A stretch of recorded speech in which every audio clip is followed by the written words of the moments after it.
Hi friends, எல்லோரும் எப்படி இருக்கீங்க? தீபாவளி செலிப்ரேஷன்லாம் முடிச்சாச்சா?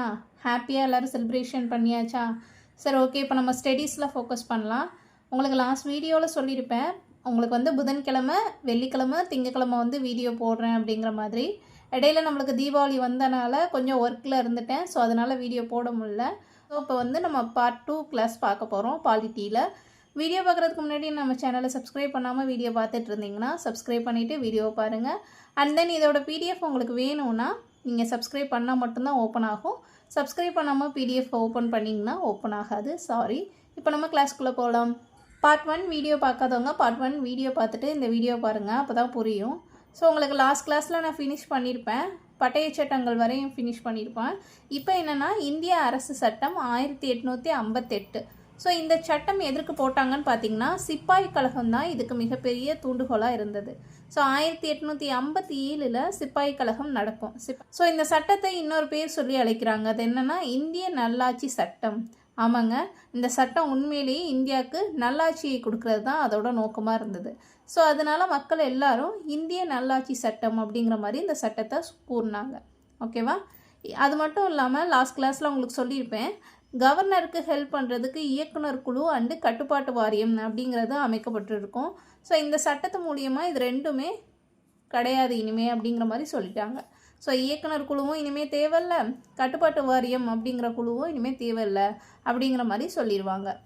ஸோ உடனே என்ன ஆகுதுன்னா இங்கே சிப்பாய்கள் கழகம் வந்து ஏற்படுறதா விக்டோரியா மகாராணிக்கு வந்து கானிங், அப்போதைக்கு கவர்னராக இருந்த கானிங் பிரபு வந்து அவங்கள்ட்ட போய் சொல்லிடுறாங்க. உடனே விக்டோரியா மகாராணி என்ன சொல்கிறாங்க, பிரிட்டிஷ்னாலையும் அதை வந்து ஃபேஸ் பண்ண முடியல. சரி, ஓகே, நான் வந்து உங்களுக்கு ஒரு அறிக்கை மாதிரி கொடுக்குறேன் கானிங், நீங்கள் போய் அதை இந்திய மக்கள்கிட்ட போய் நீங்கள் வாசிங்க. அவங்க வந்து நம்ம கொடுக்குற சட்டம்லாம் அவங்களுக்கு பிடிச்சிருக்கும், அவங்க வந்து நம்மளை ஏற்றுப்பாங்க அப்படிங்கிற மாதிரி சொல்கிறாங்க. ஸோ அதுதான் விக்டோரியா மகாராணி அறிக்கை. இதற்கு இன்னொரு பேர் என்னன்னு பார்த்தீங்கன்னா மேக்னா கார்ட்டா ஆஃப் இந்தியா அப்படிங்கிற மாதிரி சொல்லுவாங்க. இந்திய மக்களின் உரிமை சாசனம் அப்படிங்கிற மாதிரியே அழைக்கப்படுது. ஓகேவா? ஸோ இந்த விக்டோரியா மகாராணி அறிக்கையை யார் வந்து மக்கள்கிட்ட சொல்கிறாங்கன்னு பார்த்தீங்கன்னா கானிங் பிரபு. ஓகேவா? ஸோ கானிங் பிரபு அப்படிங்கிறவர் நவம்பர் 1, 1858 அன்று அலகாபாத் தர்பாரில் வந்து வாசிக்கிறாரு. இந்திய மக்களை இருக்க எல்லாருக்கும் ஒரு அறிக்கை வந்து விக்டோரியா மகாராணி அவர்கள் கொடுத்துருக்காங்க அப்படிங்கிற மாதிரி தன்னோட அறிக்கையை வந்து சொல்கிறாங்க. ஓகேவா? ஸோ அந்த அறிக்கையில் என்ன சொல்லியிருப்பாங்கன்னா மகாராணி அவர்கள் இனிமேல் இந்தியாவுக்குன்னு முதல் அரச பிரதிநிதி அப்படிங்கிற போஸ்ட் வந்து உருவாக்கணும் அப்படிங்கிற மாதிரி சொல்லியிருப்பாங்க. ஸோ அரச பிரதிநிதினாலும் ஒன்று தான், வைசிராய் அப்படின்னாலும் ஒன்று தான். ஸோ அரசர் கவர்னர்னு சொன்னோம் இல்லையா, முன்னாடி என்ன சொல்லுவோம், வங்காளத்தின் கவர்னர், இந்தியாவின் கவர்னர் அப்படிங்கிற மாதிரி அழைக்கப்பட்டது என்ன ஆகுது, அரச பிரதிநிதி. ஸோ பிரிட்டிஷின் அரச பிரதிநிதி, வைசிராய் அப்படிங்கிற மாதிரி அழைக்கப்படுவாங்கன்னு சொல்கிறாங்க. ஸோ இதுபடி அந்த போஸ்டிங்கில் ஃபஸ்ட்டு இருந்தது யார், அப்போதைய கவர்னராக இருந்தது கானிங் பிரபு. அவர் தான் இந்த போஸ்டிங்கில் முதல் அரச பிரதிநிதியாக நியமனம் பண்ணப்படுறாரு. ஓகேவா? ஸோ இது மட்டும் இல்லாமல் இன்னொரு போஸ்டிங் கொண்டு வராங்க. அது என்னன்னு பார்த்தீங்கன்னா இங்கிலாந்தில் இந்தியாவிற்கான அரச செயலர் அப்படிங்கிற போஸ்டிங் வந்து உருவாக்குறாங்க. ஸோ இந்த போஸ்டிங்கில் ஃபஸ்ட்டு யார் இருக்காங்க, ஆன்லி பிரபு வந்து இந்த போஸ்டிங்கில் ஃபஸ்ட்டு இருக்காங்க. இவருக்கு ஹெல்ப் பண்ண, அதாவது அரச செயலருக்கு ஹெல்ப் பண்ண 15 பேர் கொண்ட குழு வந்து அமைக்கப்படுது. ஓகேவா? ஸோ இந்த அரசு சட்டத்தை ஒரு கூற்றில் ஒருத்தர் விளக்கியிருப்பார். என்னென்னா, நமது உரிமைகள் மற்றும் சுதந்திரத்திற்கான மகாசாசனம் இந்த இந்திய அரசு சட்டம் அப்படிங்கிற மாதிரி சொன்னது யார், எஸ்என் பானர்ஜி. ஸோ இந்த கூற்றெல்லாம் ரொம்ப முக்கியம், உங்களுக்கு ஸ்டேட்மெண்ட்ஸில் கேட்பாங்க. ஓகேவா? ஸோ இந்த சட்டத்தில் விக்டோரியா மகாராணி அவர்கள் என்ன கூறியிருப்பாங்கன்னா, இனிமேல் கம்பெனி வந்து உங்களை வந்து ஆட்சி பண்ண மாட்டாங்க, இனிமேல் நாங்கள் நேரடியாக உங்களை வந்து நிர்வாகம் பண்ணுவோம் அப்படிங்கிற மாதிரி சொல்லியிருப்பாங்க. ஸோ கம்பெனி இதோட முடிஞ்சது. கம்பெனிக்கு சட்டம் போட்டது, கம்பெனி என்னென்னலாம் ஆக்ட் கொண்டு வந்தாங்க, கம்பெனி நம்மக்கிட்ட என்னென்ன டேக்ஸ் எல்லாம் வாங்கினாங்க, இதெல்லாமே ஓவர். இனிமேல் என்ன ஆகுது, டைரெக்டாக மகாராணியோட ஆட்சி வந்து நம்ம இந்தியாவுக்கு விழுகுது. ஓகேவா? ஸோ அப்படி கொண்டு வரப்பட்டது தான் ஃபஸ்ட்டு இந்திய கவுன்சில் சட்டம் 1861. ஓகேவா? மகாராணி அவர்கள் இனிமேல் நேரடியாக நாங்கள் ஆட்சி பண்ணுறோம், பிரிட்டிஷ் கவர்மெண்ட் இனிமேல் நம்ம நேரடியாக ஆட்சி பண்ணுறோம்.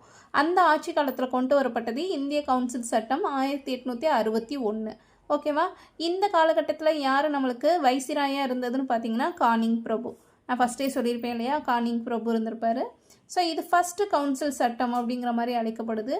இதுக்கு முன்னாடி பார்த்தா அந்த 1858 சட்டத்தில் என்ன சொல்லியிருப்பாங்க, கட்டுப்பாட்டு வாரியம் குழுவும் இயக்குனர் குழுவும் க்ளோஸ் பண்ணிட்டோம் அப்படிங்கிற மாதிரி சொல்லியிருப்பாங்க.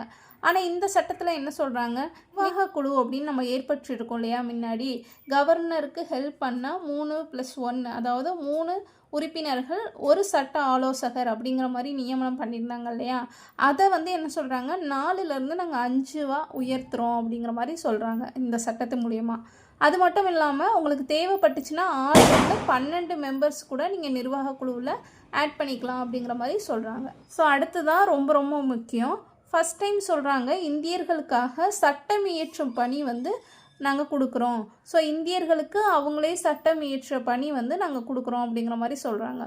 ஸோ இதில் முக்கியமான பாயிண்ட்டை நான் நோட்டுன்னு போட்டு உங்களுக்கு எழுதியிருக்கேன். என்னென்னா இந்த நிர்வாக குழு அப்படிங்கிறது அப்பப்போ உங்களுக்கு சேஞ்ச் பண்ணிகிட்டே இருப்பாங்க. அதை நீங்கள் இப்படி ஒரே இடத்துல நோட் பண்ணி வச்சு படிச்சிங்கன்னா ஈஸியாக இருக்கும். ஸோ என்ன சொல்கிறாங்க, 1773 ஒழுங்குமுறை சட்டத்தில் என்ன சொல்லியிருந்தாங்க, நிர்வாக குழுவில் 4 மெம்பர்ஸ் வந்து இருப்பாங்க அப்படிங்கிற மாதிரி சொல்லியிருந்தாங்க. அதுக்கடுத்து பார்த்திங்கன்னா 1784 பிட் இந்திய சட்டத்தில் என்ன சொல்லியிருப்பாங்க, நிர்வாக குழு 4லேருந்து 1 கம்மி பண்ணி 3 தான் இருக்கும் அப்படிங்கிற மாதிரி சொல்லியிருந்தாங்க. அதுக்கடுத்து 1833 சட்டத்தில் என்ன சொல்லியிருப்பாங்க, 3லேருந்து நீங்கள் ஒருத்தர் அரசு அதாவது சட்டம் இயற்றும் பணியை சேர்ந்த சட்ட நிபுணர் வந்து ஒருத்தர் இதில் இருப்பாங்க 3+1ன்னு சொல்லியிருந்தாங்க. ஆனால் இப்போ என்ன சொல்கிறாங்க, நிர்வாக குழு 4லேருந்து 5 நீங்கள் உயர்த்திக்கலாம் அப்படிங்கிற மாதிரி சொல்கிறாங்க. அடுத்து பார்த்திங்கன்னா 1859 துறை சார்ந்த கேபினட் முறை அப்படிங்கிறத அறிமுகம் பண்ணுறாங்க. 1861 கானிங் அப்படிங்கிறவர் இலாக்கா ஒதுக்கீட்டு முறை அப்படிங்கிறத அறிமுகப்படுத்துகிறாரு. ஸோ இது ரொம்ப ரொம்ப முக்கியம். இலாக்கா முறையை அறிமுகப்படுத்தினது யார் அப்படின்னா கானிங் பிரபு. ஓகேவா. அடுத்து பட்ஜெட் அப்படிங்கிறத ஃபஸ்ட்டு நம்ம அறிமுகம் பண்ண வருடம் என்ன, 1861 சட்டத்தில் தான் பட்ஜெட் அப்படிங்கிறத நீங்கள் வருடத்திற்கு பட்ஜெட் தாக்கல் பண்ணலாம் அப்படிங்கிற மாதிரி அறிமுகம் பண்ண சட்டம் 1861. ஓகேவா. ஸோ இதே ஆண்டில் தான் அட்வொகேட் ஜெனரல் அப்படிங்கிற போஸ்ட் வந்து உருவாக்குறாங்க. அட்வொகேட் ஜெனரல் அப்படிங்கிற போஸ்ட் வந்து இந்த சட்டத்து மூலியமாக தான் கொண்டு வராங்க. அதுக்கடுத்து பார்த்திங்கன்னா அவசர சட்டம் பிறப்பிக்க வைசிராய்க்கு ஃபுல் பவர் இருக்குது அப்படிங்கிற மாதிரி சொல்லிட்டாங்க.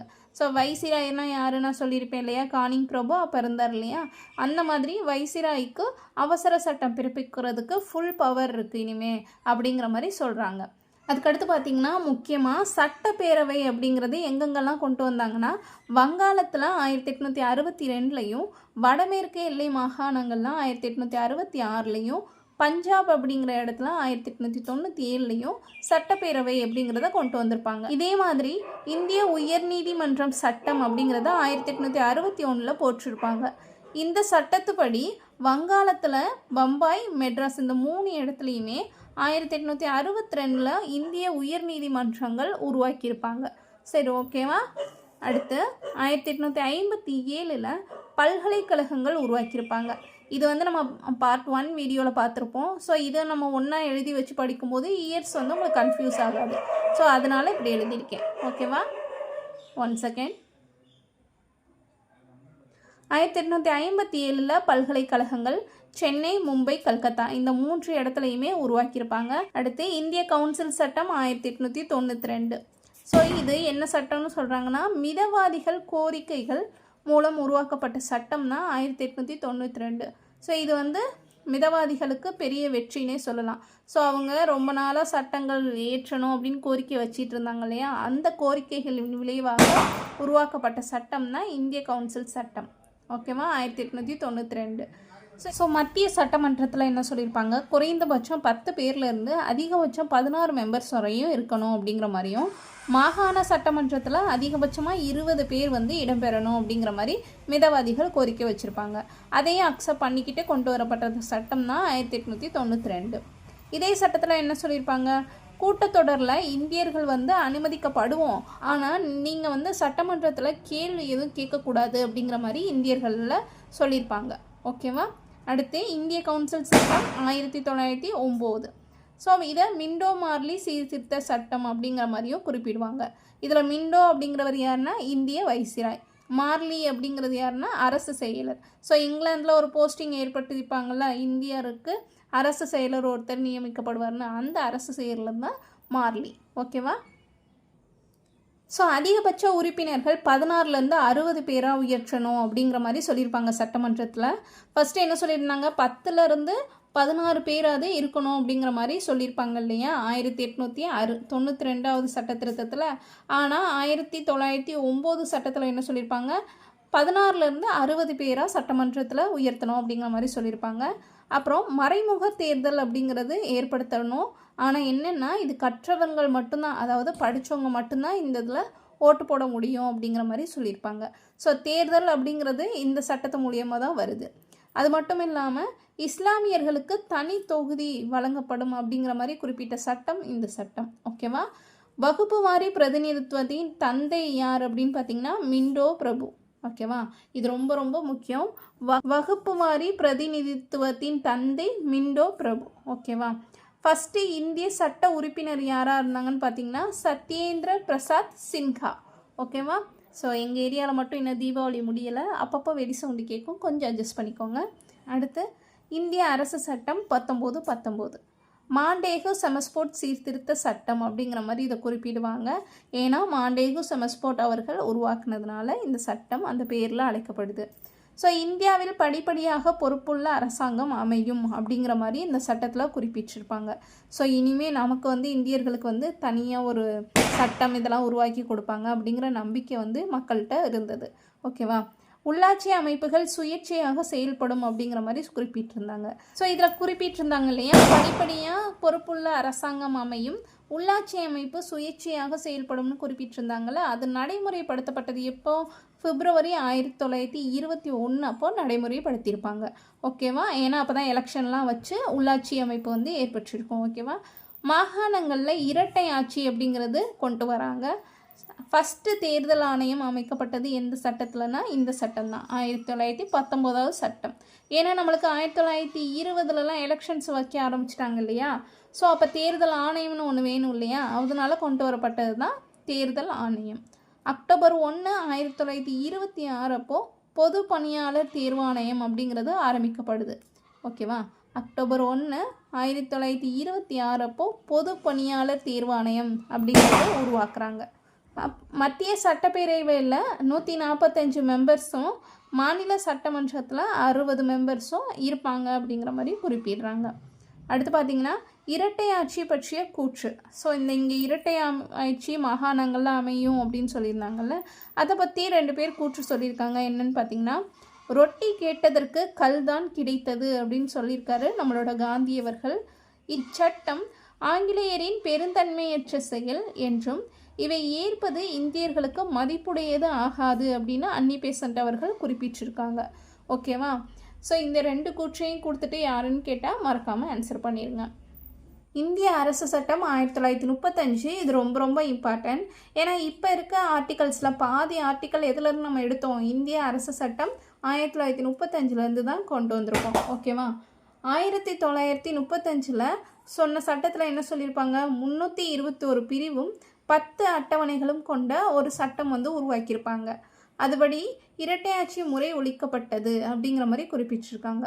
மாகாணங்களில் சுயாட்சி இனிமே 1937 அறிமுகப்படுத்தப்பட்டோம் அப்படிங்கிற மாதிரி சொல்லி 1937 சுயாட்சி முறையை அறிமுகப்படுத்தியிருப்பாங்க இந்த சட்டத்து மூலியமாக. ஓகேவா. அது மட்டும் இல்லாமல் இந்திய ரிசர்வ் வங்கி அப்படிங்கிறது 1935 சட்டத்தில் மூலியமாக தான் கொண்டு வந்திருப்பாங்க. ஏப்ரல் 1, 1935 ஆர்பிஐ அப்படிங்கிறது ஸ்டார்ட் பண்ணியிருப்பாங்க. ஓகேவா. ரொம்ப ரொம்ப முக்கியம். ஆர்பிஐலேருந்து கேட்குற ஒரு கொஸ்டின் ரிப்பீட்டட்னா இந்த கொஸ்டின் தான். எப்போ ஸ்டார்ட் பண்ணாங்க அப்படின்னா ஏப்ரல் 1, 1935. அடுத்து அட்லி அறிக்கை. அட்லி அறிக்கை எப்போ கொடுத்தாங்க, 1947. ஓகேவா. பிப்ரவரி 20, 1947 பிரதமர் கிளைமெண்ட் அட்லி அப்படிங்கிறவர் ஒரு அறிக்கையை விடுறாரு. அதில் என்னென்னா, ஜூன் 30, 1948 அப்போ இந்தியர்களுக்கு ஆட்சி மாற்றம் ஏற்படும், அதாவது பிரிட்டிஷ்ட இருந்த ஆட்சி பொறுப்பு இனிமேல் இந்தியர்களுக்கு வழங்கப்படும் அப்படிங்கிற மாதிரி குறிப்பிட்டிருப்பாங்க. நம்மளுக்கு விடுதலைங்கிற மாதிரி. அந்த அறிக்கையில் என்ன சொல்லியிருப்பாங்கன்னா, ஆட்சி மாற்றம் அப்படிங்கிறது எலிசபெத் ராணி பேரன் மவுண்ட் பேட்டன் பிரபு அப்படிங்கிறவர் இந்தியா செல்வார், அவர் சென்றதுக்கப்புறம் வேல் பிரபு ஆட்சி நிறைவுபடும் அப்படிங்கிற மாதிரி குறிப்பிட்டிருப்பாங்க. ஓகேவா. மவுண்ட் பேட்டன் பிரபு திட்டம் ஸோ இந்த எலிசபெத் ராணியோட பேர் என்ன, மவுண்ட் பேட்டன் பிரபு. அவர் வந்துட்டு என்ன சொல்கிறாரு, ஜூன் 3 1947 திட்டம் வெளியிடப்பட்டது. ஸோ ஜூன் 3 திட்டம் அப்படிங்கிற மாதிரியும் குறிப்பிடுவாங்க, மவுண்ட் பேட்டன் பிரபு திட்டம் அப்படிங்கிற மாதிரியும் குறிப்பிடுவாங்க. இதில் என்ன சொல்கிறாங்கன்னா, உங்களுக்கு வந்து இனிமேல் நாங்கள் விடுதலை கொடுக்கலான்ட்டு இருக்கோம், ஆனால் இந்தியாவுக்கும் பாகிஸ்தானும் பிரிவினை அப்படிங்கிறது உறுதியாக நடைபெறும், இந்தியாவுக்கும் பாகிஸ்தானுக்கும் பிரிவு நடைபெறும் அப்படிங்கிற மாதிரி குறிப்பிட்டிருப்பார். ஸோ இந்திய சுதந்திர சட்டம் 1947. இங்கிலாந்து நாடாளுமன்றத்தில் இந்தியாவுக்கு விடுதலை வேணும் அப்படின்னு இந்திய விடுதலை சட்டம் கொண்டு வரணும்னு எப்போ வாதாடுறாங்க, ஜூலை 18 1947 அங்கீகாரம் கொடுத்துட்டாங்க. எங்கே, இங்கிலாந்து நாடாளுமன்றத்தில் இந்தியாவுக்கு விடுதலை சட்டம் நீங்கள் கொடுத்துடலான்னு கொடுக்கப்பட்ட தேதி என்ன, ஜூலை 18 1947. ஓகேவா, மறந்துடாதீங்க. ஆனால் அது அங்கீகாரம் சட்டப்பூர்வமாக நம்மளுக்கு கொடுத்தது எப்போ, ஆகஸ்ட் 14 1947 அப்போ பாகிஸ்தானுக்கு விடுதலையாகவும், ஆகஸ்ட் 15 1947 இந்தியா விடுதலையும் அனௌன்ஸ் பண்ணியிருப்பாங்க.